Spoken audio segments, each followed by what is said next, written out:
11 de la mañana con 14 minutos en todo el país. Recibimos al senador Frente Amplista Alejandro Pacha Sánchez. Senador, bienvenido una vez más. Bueno, buenos días. Un gustazo estar aquí contigo. Muchas gracias. Bueno, de visita en el departamento, formando parte participando activamente de un foro que tiene que ver con el tema del cannabis que se está desarrollando en La Barra. Sí, justamente estamos en una actividad que organiza la Fundación Siembra, junto con la Asociación de Productores de Cultivadores de Cannabis, en donde lo que se está conversando allí es, bueno, cuál ha sido la experiencia después de la regulación en Uruguay, ¿no? Recordémosle a la población. Año 2013. Claro, año 2013, llevamos ya unos cuantos años, podemos medir los impactos, qué es lo que sucedió y ver lo que en aquel momento se legisló, que era en un contexto determinado y era algo nuevo, empezar a ver qué otras utilidades pueden tener en el futuro, qué ajustes hay que hacer a la legislación y qué otras actividades se pueden desarrollar, porque el cannabis tiene desde el cannabis medicinal,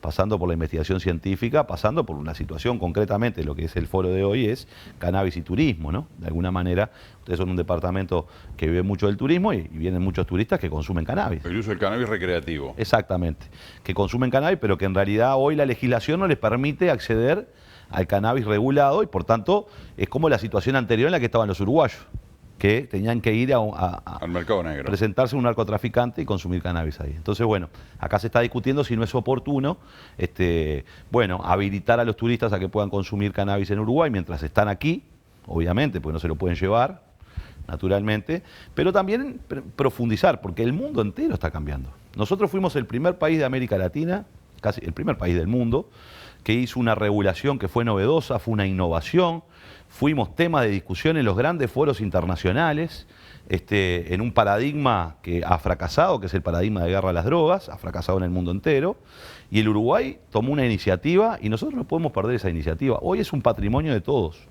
Entonces lo que hay que hacer es tratar de discutir justamente con el actual gobierno, con la actual integración del Parlamento, qué otras acciones vamos a llevar adelante que nos permitan generar empleo, generar inversión en el país, y por supuesto desarrollo, ¿no? Y esta es un área más.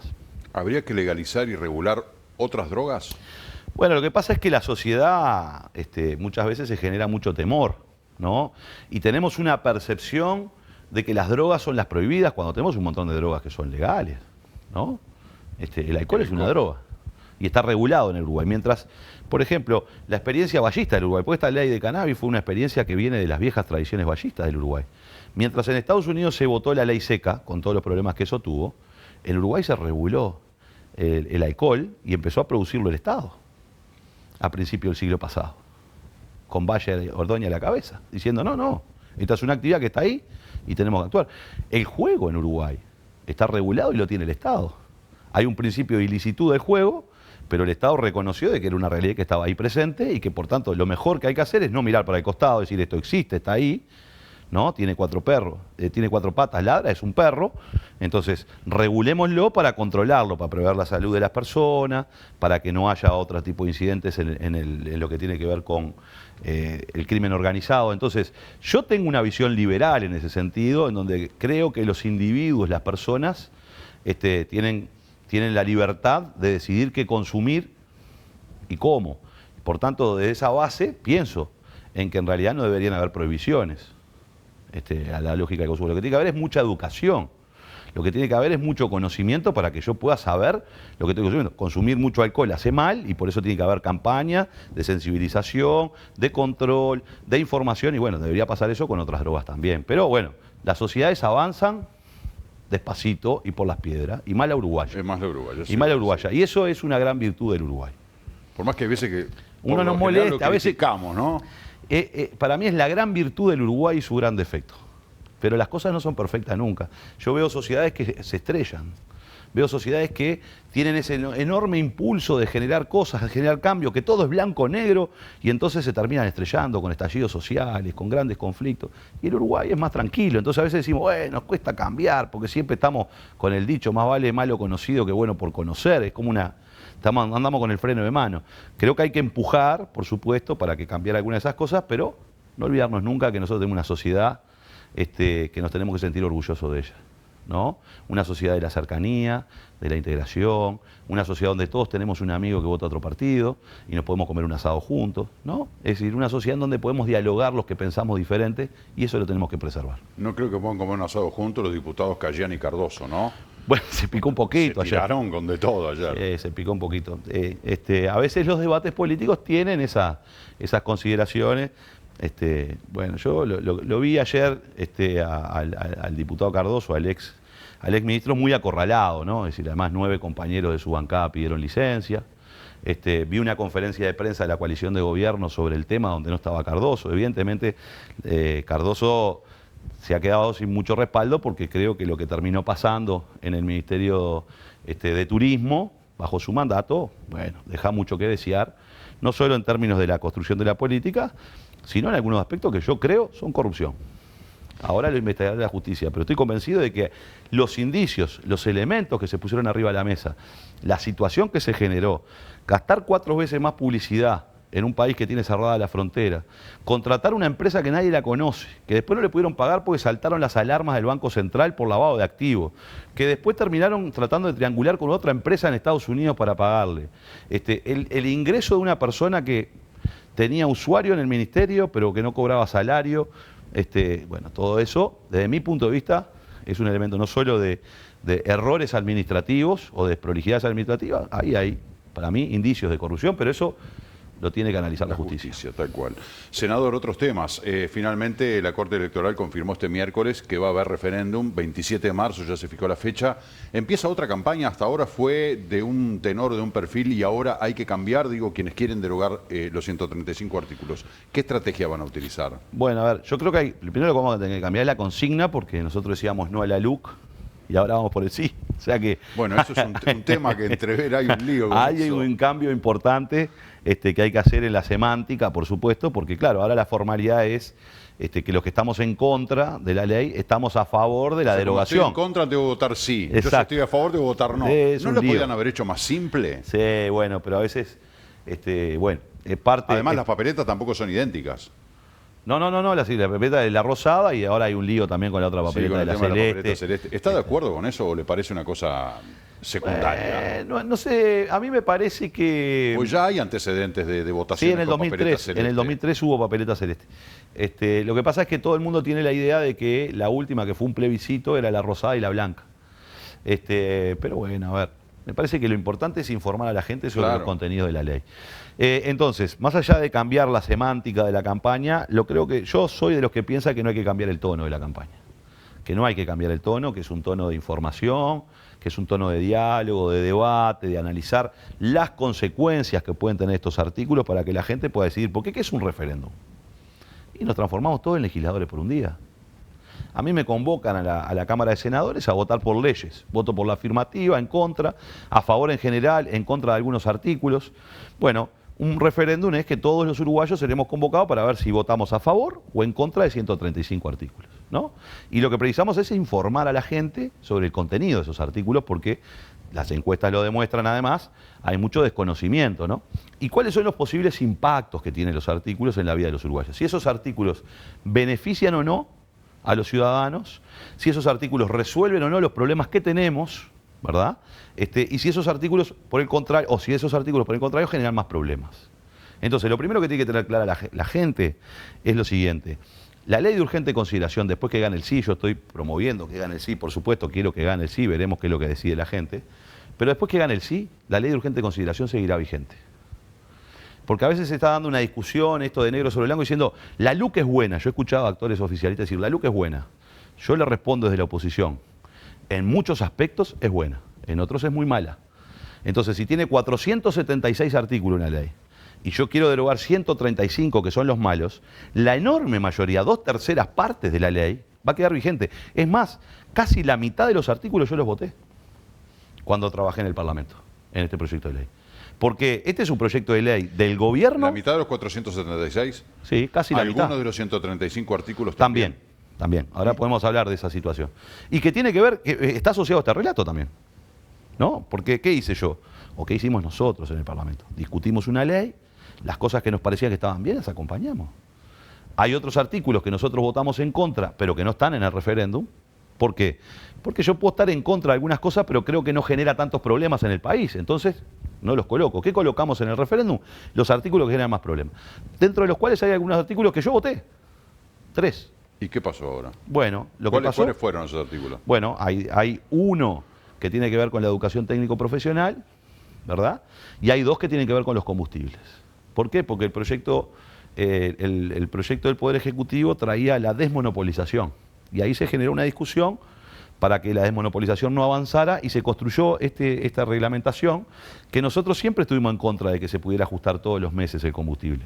Lo que nosotros peleábamos ahí era el único precio a nivel nacional. Pero el Poder Ejecutivo nos dijo, como le dijo a la gente en campaña electoral, que iba a bajar los combustibles. Y que entonces lo que nos plantea a nosotros es, miren, nosotros tenemos que ajustar todos los meses para ir bajando escalonadamente el combustible, porque no lo podemos hacer de una.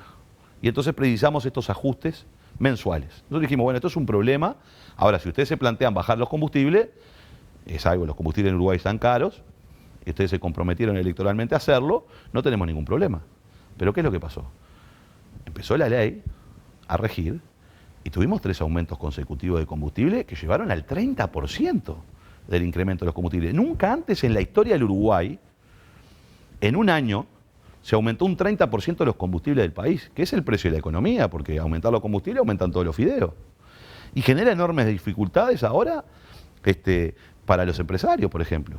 Antes tú sabías que la nafta y el gasoil iban a valer el mismo precio todo el año. Entonces tú podías hacer inversiones y decías, bueno, ¿cuánto me sale la mano de obra? ¿Cuánto me salen los impuestos? ¿Cuánto me sale la energía?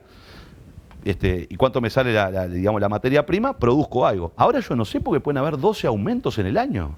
Se junta la ministra de Economía y el presidente y decide si aumenta o no. Hoy le preguntamos a cualquier ministro de Estado, ¿cuánto va a estar la nafta en mayo del año 21? Nadie sabe. Entonces, esa incertidumbre genera muchos problemas en el Uruguay. Además del incumplimiento electoral del gobierno. Además del incumplimiento electoral del gobierno. Que ese es mucho más grave, porque el gobierno se comprometió a bajar los combustibles y lo dejó por escrito. Dijo, todo ahorro que se genere será destinado a bajar las tarifas públicas, especialmente la de los combustibles. Eso está en el acuerdo por mi país. Y resulta que ustedes escucharon al presidente de la República decir que ahorramos 600 millones de dólares y nos aumentaron un 30% la nafta, ¿verdad? Y nos aumentaron la luz, y nos aumentaron el agua, nos aumentaron todas las tarifas públicas. Entonces, bueno, nosotros decimos, se está aplicando mal este artículo, hay que retirarlo. Por más que yo lo haya votado, lo está aplicando mal el gobierno y está perjudicando a la gente, entonces retirémoslo. Hay un razonamiento por allí referente a esto que dice, bueno, el Frente Amplio, el PIT-CNT, la Comisión Pro Referéndum, dicen que hay 135 artículos de la LUC que no son buenos, que son perjudiciales para la ciudadanía. Y por eso llaman a la ciudadanía a un referéndum, que finalmente la recolección de firmas, la aprobación de la Corte Electoral y la confirmación de que va a haber. Sin embargo, de los 476 artículos que tiene la LUC, hay 341 artículos que se votaron porque, por ejemplo, el Frente Amplio consideró de que eran buenos y los votó afirmativamente y no le pregunta a la gente qué opina sobre esos 341. Sí le pregunta sobre 135. Entonces, digo un razonamiento que nos llegó, ¿no? Dice, a ver, porque el Frente Amplio consideró que los 341 eran buenos, los aprobó sin consultarnos. 135 consideran que son malos los políticos, el Frente Amplio, y ahí sí nos consultan qué opinamos. Como que hay una suerte de injusticia de por qué deciden qué consultar y qué no. Bien, ahí hay un error digamos, en la base de la pregunta. Nuestro sistema es un sistema democrático representativo. Los ciudadanos votamos cada 5 años para que nos representen en el Parlamento, para que voten leyes por nosotros. Claro. ¿Verdad? Ahora, ¿qué es lo que dice la Constitución de la República? Que si a juicio del 25% del padrón electoral hay ciudadanos que dicen, los legisladores se equivocaron en legislar esto, que son, porque la soberanía reside en el pueblo. Yo te entrego a ti para que tú legisles por mí, pero si tú legislas mal, a mi juicio, yo digo, no, este tema lo voy a tomar como sociedad. Y junto firmas, y si luego el 25% del padrón, es decir, la cuarta parte de los que votaron a esos legisladores, convoca al resto de la ciudadanía a decidir. Y ese es el mecanismo que se utilizó, que es un mecanismo de fortalecimiento de la democracia. Pero la gente, ¿no?, en su casa dice, a mí no me preguntaron por los 300, porque son representantes del pueblo siempre, los legisladores, ¿verdad? En todo momento. No me preguntaron en ese momento a mí yo qué opino. Yo de repente hay uno de los 341 artículos que tampoco estoy de acuerdo y sin embargo ellos lo dieron por bueno. Y hay algunos de los 135 artículos que yo considero que son buenos y sin embargo me proponen impugnarlo o derogarlo. Como que ahí eso de la representación se da, pero... Lo que pasa es que hay ciudadanos que querían ir consultar toda la LUC. Sí. Y resulta que la ciudadanía no le firmó. Quiere decir que la enorme mayoría de la gente cree que está bien considerar 135. Porque no nos olvidemos que había 2 campañas de recolección de firmas. A quienes decían, pongamos a consideración toda la ley. Nosotros no estábamos en esa, porque creemos que el mecanismo de referéndum se tiene que utilizar para aquellos temas que son muy problemáticos, ¿no? Y que van a generar dificultades. No para los temas que pueden tener controversia. Por eso yo te decía recién, yo hay artículos que voté en contra, que no están en los 135, ¿no? Ahora, hubo otra campaña que salió a juntar firmas para decir, bueno, pongamos toda la ley a discutirla en la población. ¿Cuál es el problema? Bueno, la gente no le firmó, ¿no? ¿Cuál es el problema? Es justamente lo que tú decías. En una ley hay cosas buenas y cosas malas, cosas que tienen mucha diferencia, ¿no? Porque de hecho la ley se votó. Quiere decir que hay una parte de los legisladores que aprobaron eso y otra parte de que no, que son más o menos casi 2 mitades aproximadamente. Hay una mitad más grande porque tiene mayoría, ¿no? Entonces, bueno, esto que tenemos diferencias en el sistema político fuertes, ¿cuál es la mejor manera de resolverlo? Consultarlo a la gente, la democracia. A los uruguayos nos gusta votar. En Colombia estallan las calles, en Chile también. En Uruguay votamos, juntamos firmas. Es decir, salimos a hablar con los vecinos. Yo en la juntada de firmas me encontré con blancos, colorados, frente amplistas, cabildantes. Primero, salvo una minoría muy menor, todos nos tratamos con respeto. Incluso había gente que me decía, no, yo no firmo porque estoy de acuerdo con la ley. Está muy bien. Otra gente me decía, yo voté a este gobierno, pero no estoy de acuerdo, dame que te voy a firmar. Había frente amplistas que me dijeron, no, yo no estoy de acuerdo con el referéndum. Frente amplista. Gente dice, yo voto al frente y no estoy de acuerdo, o estoy a favor de la ley. ¿Verdad? Entonces, lo que tenemos que hacer, por eso yo digo, somos legisladores por un día. Ya no importa lo que tú votaste en el año 2019. Puede ser blanco, colorado, frente amplista, cabildante. Importa si de estos 135 artículos, la información que está generando la campaña, tú crees que están bien o están mal. Importa si tú crees que vamos a habilitar que exista un contrato de alquiler, que un uruguayo, sea obligado a firmar un contrato de alquiler que si se atrasa por 3 días en pagar la cuota del alquiler, pueda tener una multa del 60% del alquiler. Pero eso es alquiler sin garantía. Sí. Siempre se alquiló sin garantía. Claro. Ahora, yo te alquilo tu casa sin garantía. Bárbaro. No pago. Y no me podía sacar. ¿Cómo que no? ¿No te sacaban? Sí. ¿Cuánto tiempo? No, muy corto, ¿eh? No bueno, el famoso tema de decir, bueno, tengo inquilinos y ahora para sacarlos porque tienen un bebé, porque tienen chiquito, porque hay uno que está enfermo, discapacitado, siempre había alguna artimaña como para perpetuarse y el propietario quedaba colgado. Sí, no se perpetúa. Mire, en realidad... pero los plazos que se manejan, o sea, yo no me pagás, quiero mi casa ahora, no dentro de un año ni 2. No, en realidad, si tú tienes una casa para alquilar, seguramente lo que quieres es alquilarla con garantía. Bueno, sí, yo en mi caso particular, sí, claro está. ¿No? Entonces, había 70.000 familias que alquilan sin garantía en el Uruguay antes de la ley de urgente consideración. Por tanto, la ley no crea los alquileres sin garantía. La ley lo que crea es un contrato que permite desalojar más rápido a las personas. ¿Verdad? Estoy hablando de que si tú pactas un alquiler de 20.000 pesos, pongamos, en promedio, porque además estamos hablando de casas sin garantía que son alquileres más bajos, ¿verdad? Pactas un alquiler por 20.000 pesos. Te atrasas 3 días porque tu patrón no te pagó. Te llega un telegrama colacionado y tenés que pagar 32. ¿De dónde saca esa familia, que puede ser un trabajador informal, una trabajadora informal, alguien que vive de changa, alguien que tiene un salario muy bajo? Son trabajadores muy precarios. ¿De dónde saca 12.000 pesos en un mes para pagar? Porque si se atrasó 3 días, tiene que pagar 32.000 pesos. Se lo saca de la comida de sus hijos, porque no le sobra la plata, no ahorra esa persona, ¿verdad? O no paga, y a los 6 días está en la calle. Ahora, ¿qué pasa si tú eres buen pagador? ¿No? Porque, digamos, estábamos en la hipótesis del mal pagador. Tú eres un buen pagador. Se termina el contrato y habías alquilado por 20. Y viene el dueño de la casa y te dice, ahora quiero 25. No me sirve. 25 no me sirve por esta casa. Bueno, 30 días y andate. Porque en 30 días desalojan al buen pagador. Entonces, si yo me compro un par de championes en la feria y me quedan apretados. Voy a la otra semana y los cambio. Mudar una familia no es lo mismo. Por eso tenía 6 meses el buen pagador, que seguía pagando, pero tenía 6 meses para mudar a su familia, para encontrar una casa que sea acorde, en las ciudades grandes, para encontrar una casa que esté cerca de la escuela o el liceo de los gurises, ¿no? Entonces, esto lo que genera, y los pequeños propietarios que han ahorrado en ladrillos, que heredaron, que tienen casa, quieren viviendas con garantía, y la gente que alquila quiere tener garantía. Entonces, en vez de ayudar a las personas que no tienen garantía a que la tengan, los congelamos en una situación con un contrato leonino. Yo creo que eso está mal. Pero además va a generar un problema gigantesco. Y creo que esto no tiene nada que ver con ser blanco, colorado frente a amplista. La pregunta es, ¿estamos dispuestos a tolerar vivir en una sociedad donde a una persona a una familia se la desaloje en 6 días? ¿Nos parece que ese es el camino para tratar así a un vecino, una vecina? ¿Que en 6 días esté en la calle? ¿O que el que era buen pagador en 30 días se tenga que ir? Yo creo que no. Yo creo que no. Creo que hay que generar otras cosas para el acceso a la vivienda. Creo que hay que fortalecer, por ejemplo, el sistema de garantía del Ministerio de Vivienda para que los que no tienen garantía la tengan.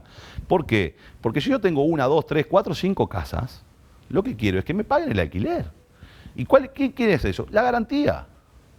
¿A qué les sirven los alquileres sin garantía? A los especuladores, a los que tienen 200, 300 y no tienen problema en montar estudios jurídicos para echar gente rápido, para firmar contratos cortos, para estar presionando todo el tiempo, en realidad esos inquilinos para que le paguen más y más, porque los contratos son más cortos, entonces siempre te piden más. Y si no tenés, que te echo rápido. Entonces, ¿qué haces? En 30 días estás en la calle, y bueno, agacho la cabeza, pago los 25. Y eso creo que es un mal mecanismo. Tanto es así que hoy, en el régimen actual, si yo te voy a hacer un proceso de desalojo a ti, la justicia corrobora que por ese alquiler yo ya he pagado impuestos. ¿Verdad? Bueno, en este caso, la justicia no va a controlar si esos empresarios pagaron impuestos o no. Entonces, si está armado para los especuladores, esto no resuelve el problema de vivienda, esto va a generar más dificultades, esto va a generar un incremento de la especulación en la vivienda y esto va a generar problemas para los trabajadores más pobres. No es este el camino, hay que buscar otro camino. ¿No sería bueno también una opción, volviendo al tema de los 135 artículos, de que también se puedan derogar algunos y otros no, porque es o todo o nada? Bueno, pero ese es el problema de, así está formado el referéndum. Usted me decía recién, bueno, sí, la papeleta del sí y el no, y bueno, le pasa que hay unas reglas y esas son las reglas. Entonces, cuando yo llevo artículos a referéndum, y esa es otra explicación de por qué no llevar todos los artículos de la ley, y bueno, es un paquete. Por eso nosotros elegimos del paquete de lo que pensamos que están mal, elegimos los peores. ¿Se entiende? Fíjese, el capítulo de viviendas, hay 5 artículos del capítulo de viviendas que no se van a derogar, que son los que hablan de los alquileres sin garantía. Todo lo que sí se pretende derogar es el desalojo exprés, para que siga rigiendo las leyes actuales de desalojo que funcionan en el país. Lo que estaría muy, muy bueno es que, más allá de que algunos actores individualmente hayan dicho estoy afín, es que aquí sentado del otro lado, por ejemplo, haya alguien que defienda la LUC, que defienda los 135 artículos. Entonces, sobre este tema, que es muy sensible para la gente, decir, bueno, acá tenemos la opinión del senador Sánchez. A ver usted, fulano de tal, que defiende la ley, ¿qué argumenta de lo que acaba de decir el senador? Y que ahí la gente saque la conclusión. Porque lo que hemos dicho tantas veces, no me digan que no escuchan al senador Sánchez y dicen, tiene toda la razón. Es tal cual, realmente pienso como piensa el senador Sánchez. Escuchamos hablar a alguien del oficialismo y decimos, pero tiene razón también, pero no es así. Evidentemente, cada uno despliega su línea argumental, con convicción, con explicación, pero nos quedan ciertas dudas, pero entonces si acá dicen esto, ¿por qué del otro lado dicen lo otro? Del otro lado dicen que acá están mintiendo, de acá de este lado dicen que no se dan información, entonces es un partido de tenis eterno, ¿no? Donde la gente mira sin comprender demasiado. Yo voy a tener un debate hoy de tarde en Montevideo, en el Paso de la Arena, con un legislador de Cabildo Abierto y un legislador del Partido Colorado. En Montevideo debaten más, al interior no por eso, pero y tuve un debate con Penades que fue televisado. En y después yo estoy abierto a discutir y a conversar con el que quiera. Me parece que estas cosas hay que poner. Mire, ¿necesita preparativos antes de armarse, que sea con tiempo? No, porque en algún caso algún legislador del Frente Amplio nos dijo, no, yo me tengo que preparar, así que me avises medio de un día para el otro, no. Está bien. Mire, yo tengo una virtud, a ver, no sé si no es una virtud, porque quedaría muy pedante, pero sí tuve una oportunidad. Yo debo ser el único legislador del Parlamento que discutió la ley en el Senado de la República y después la discutió en diputados. O sea que yo los 90 días de tratamiento de la ley estuve en las dos comisiones porque Mujica había pedido licencia, estábamos en plena pandemia cuando se estaba aprobando esta ley, entonces no estaba yendo al Parlamento por razones obvias, y yo era diputado por Montevideo y entré como suplente al Senado durante el tratamiento de la ley de urgente consideración durante los 45 días. O sea que... Y después llamo a Pepe y le digo, mirá Pepe, como la ley fue para allá y todavía hay cambios para hacerle, y yo quiero seguir cambiando la ley porque hay cosas muy malas, voy a renunciar a la convocatoria del Senado porque me voy para diputado, a asumir mi banca de diputado para discutir la ley. Y entonces tuve los otros 45 días más ahí. Y después llevamos un año juntando firmas, hablando, dialogando con muchas personas. Entonces eso, en definitiva, por lo menos a mí me permitió de alguna manera conocer la ley. Claro, está bueno eso. En profundidad, y creo que otros legisladores también la conocen porque cuando el Parlamento uruguayo tiene esa característica. Hay legisladores, como en cualquier trabajo, ¿verdad? En el periodismo puede pasar lo mismo. Hay algunos que son los menos, que quizá son los que estudian poco. Pero el resto de los legisladores son legisladores que opinan con mucha información, aunque tengamos diferencias, bueno, claro, nos ayuda de alguna manera a fortalecer también los argumentos. El debate ayuda a fortalecer cosas que yo opinaba de una manera cuando empezamos a discutir la ley y que después empecé a opinar de otra, porque escuché otros argumentos. Porque uno a veces, en estos debates, o en estas discusiones, se tiende mucho a pensar con etiquetas. Si esto lo hacen los blancos, lo hacen los colorados, yo ya estoy en contra porque soy frente amplista, y si esto lo dicen los frente amplistas, yo ya estoy en contra porque soy colorado blanco. Y lo que hay que ir es al argumento en concreto, ¿no? Y a las consecuencias que están allí. Por ejemplo, yo creo que nosotros hemos sido claros diciendo, acá no se deroga el resto de los sistemas, se crea uno nuevo, con un contrato nuevo. Yo lo que cuestiono es la existencia de ese contrato, ¿verdad? Entonces, lo que yo digo es, si yo permito por la ley que ese contrato exista, pueden suceder estas cosas. Entonces más vale que no exista ese contrato. Senador, ha sido un placer recibirlo una vez más. La verdad que hace rato nos están haciendo señas para cerrar la entrevista por una cuestión de tiempo, pero bueno, a mí me parece que es tan importante escuchar a los protagonistas, quienes han discutido y han legislado sobre este tema, que bueno, me parece que vale bien la pena sacrificar de repente unos minutos para escucharlos y sacar nuestras conclusiones. Hasta cualquier momento, de acá al 27 de marzo, seguro que nos vamos a ver en más de una ocasión. Cuando ustedes lo dispongan, y le quiero agradecer especialmente a ustedes y a los televidentes, que siempre que andamos por el departamento nos reciben y podemos tener la posibilidad de estos diarios, estas conversaciones que mucho importan y sirven, y espero que lo que hayamos dicho le sirva a los ciudadanos, a los televidentes, para poder formarse una opinión. Muchas gracias. Gracias, senador. Y buen año para todos. Muchas gracias, igualmente para usted. Señoras y señores, Móvil en Vivo, Florencia, adelante. Ahí venimos. Marcelo, como ya les adelantamos, nos trasladamos hasta Pueblo Gaucho, porque hace minutos nada más, en lo que es la escuela pública, la escuela rural, podemos decir, de Pueblo Gaucho, se realizó este homenaje para el escritor, ¿no? Es tan importante aquí que anunciamos también más temprano, con la presencia de autoridades a nivel departamental, con la presencia también, bueno, a nivel de cultura y demás. Y aquí estamos con Marta Estigarribia, tengo que leer el apellido para pronunciarlo bien, quien es la presidenta de AUDE, de la Asociación Uruguaya de Escritores. Bueno, muchísimas gracias por recibirnos. No, muchas gracias a ustedes por estar aquí y por difundir estos actos, estos eventos culturales que realmente nosotros profesamos mucho, bregamos mucho para que eso haya llegado a su buen término. Es un proyecto que lo manejamos en el año 2020, pero por razones de la pandemia no se pudo inaugurar en el año que estaba propuesto. Hablamos del escritor Julio César da Rosa. Nosotros lo que queríamos hacer es homenajear, porque durante ese año se homenajearon a 3 escritores nacionales, entre ellos a Julio César da Rosa. Julio César da Rosa es un escritor que se dedicó a nuestra literatura criollista y a resaltar y a rescatar no solamente historias, eventos y personajes de la campaña o de la urbanidad rural, sino que también aquellos oficios como la yerra, ese tipo de cosas. Y nosotros lo que quisimos es rescatar todo ese tipo de obras, traerlas, y qué mejor que traerlas a un lugar que realmente también promociona todo lo que son las tradiciones y el folclore uruguayo, como es el Pueblo Gaucho, no solamente a nivel nacional, sino a nivel internacional, porque acá vienen visitantes de todo el mundo, además de los uruguayos, ¿verdad?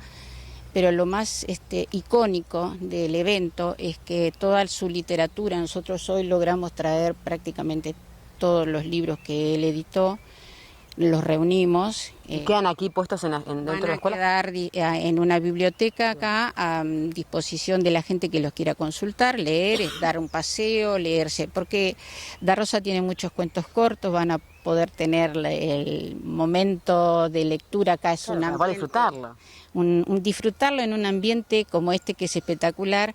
Además, Da Rosa de niño fue a una escuela rural, él se educó, su primera infancia hasta los 13 años fue a una escuela rural, porque él es de 33, había nacido junto al arroyo Porongos y va a una escuela de las Sierras del Yerbal, a una escuela rural, la escuela rural número 10, y él ahí tiene su primer encuentro con los libros en una escuelita rural metida entre las sierras. Eso habla del Uruguay. En el año 1920 nace este escritor, así que estamos hablando del 25, del 30, ponele. Y ya tenía una biblioteca, esa escuelita rural, donde él se encuentra por primera vez con autores como Acevedo Díaz, Javier de Viana, y él se enamora de esa literatura, pero además había otros autores, no me acuerdo cuáles, pero eran internacionales también, y estaban en esa escuelita rural. O sea que él toma contacto con los libros en una escuela rural. Lo más icónico es que vuelve a una escuela rural toda su bibliografía, y eso para nosotros fue muy, muy simbólico, y por eso estamos muy contentos de hoy traer toda esta obra de este escritor, que realmente es muy importante para que las nuevas generaciones puedan mirar un poco, tener una mirada amable hacia el campo. Y ahí se rescatan todas las virtudes de la gente de campo, cómo trabajan la tierra y toda su vida, cómo transcurría la vida de cada uno de esos personajes. Leyendo la bibliografía de Julio César Rosa se van a encontrar con toda esa realidad, que también es una realidad del Uruguay. Un homenaje que contaba con la presencia del hijo, ¿no?, en representación. Sí, exactamente. Tuvimos la especial visita hoy, que quizás capaz le puedas hacer una nota de uno de los hijos, porque tiene dos hijos, una Mariela y Justino. Hoy está Justino acá, Justino Da Rosa, que también es profesor y también es escritor. Y tuvimos la suerte de que hoy nos acompañara y de que hablara un poquito de la obra del padre, cómo fue, según él, su propia visión de la obra del padre, que es muy interesante lo que hoy pudimos ver acá. La verdad que fue muy interesante. Entonces queda hecha la invitación para todos los que quieran acercarse, además de recorrer las instalaciones de Pueblo Gaucho. Ya quedó acá inaugurada la parte del homenaje, entonces. Quedó inaugurada, quedó abierta al público, seguramente los que quieran llegar. AUDE, la Asociación Uruguaya, también está abierta a que los que quieran donar libros de Julio César Rosa o de otros autores que sean de literatura criollista, y los vamos a recibir con mucho gusto, porque somos como los canalizadores para traer esa bibliografía a esta biblioteca. Invitamos a la gente que venga a leer y a los que quieran donar también, porque hay que alimentar esta biblioteca y que siga viva. Los libros tienen que circular.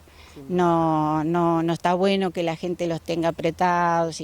Está bueno que circulen. Hoy y tenemos la suerte también y un gran capital intangible el que va a quedar acá, porque hay libros que donó Justino Da Rosa, el hijo, que pertenecieron a la biblioteca personal del escritor Julio César Rosa. Y eso es muy importante también, es un capital intangible que va a quedar en este parque temático.